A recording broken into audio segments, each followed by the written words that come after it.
à la suite de sa désignation comme médiateur dans la mésentente entre le Mali et la Côte d'Ivoire liée à l'interpellation des 49 militaires ivoiriens à Bamako, Faure Gnassingbé discute avec les deux protagonistes.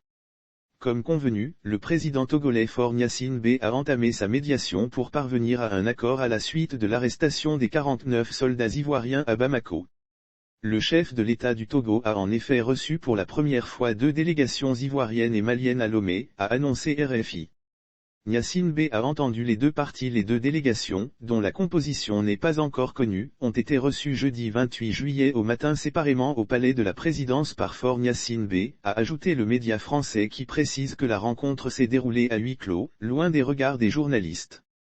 La Côte d'Ivoire demande la libération de ses 49 militaires arrêtés injustement. Bamako avait sollicité le 19 juillet dernier Lomé pour régler la crise intervenue entre la Côte d'Ivoire et le Mali, lorsque 49 militaires ivoiriens ont été interpellés il y a près de 3 semaines, à l'aéroport de la capitale malienne, car considérés par les autorités du pays comme des mercenaires. Mais Abidjan, qui avait exigé leur libération, avait soutenu que ces soldats étaient en mission officielle. Une crise s'est donc installée entre les deux pays.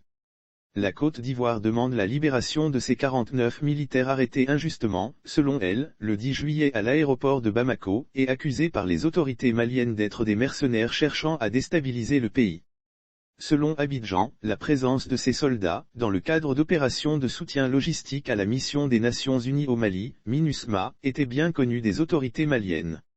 Lire aussi. L'état-major général du Mali accuse gravement la Côte d'Ivoire, 4000 soldats mobilisés pour la grande messe le 19 juillet, le colonel Assimi Goïta, chef de la junte au Mali, s'est dit ouvert au dialogue et disposé, à œuvrer conformément à l'esprit de fraternité entre le Mali et la Côte d'Ivoire, pour un dénouement heureux de cette situation, y compris par voie diplomatique, dans le respect de la souveraineté du Mali.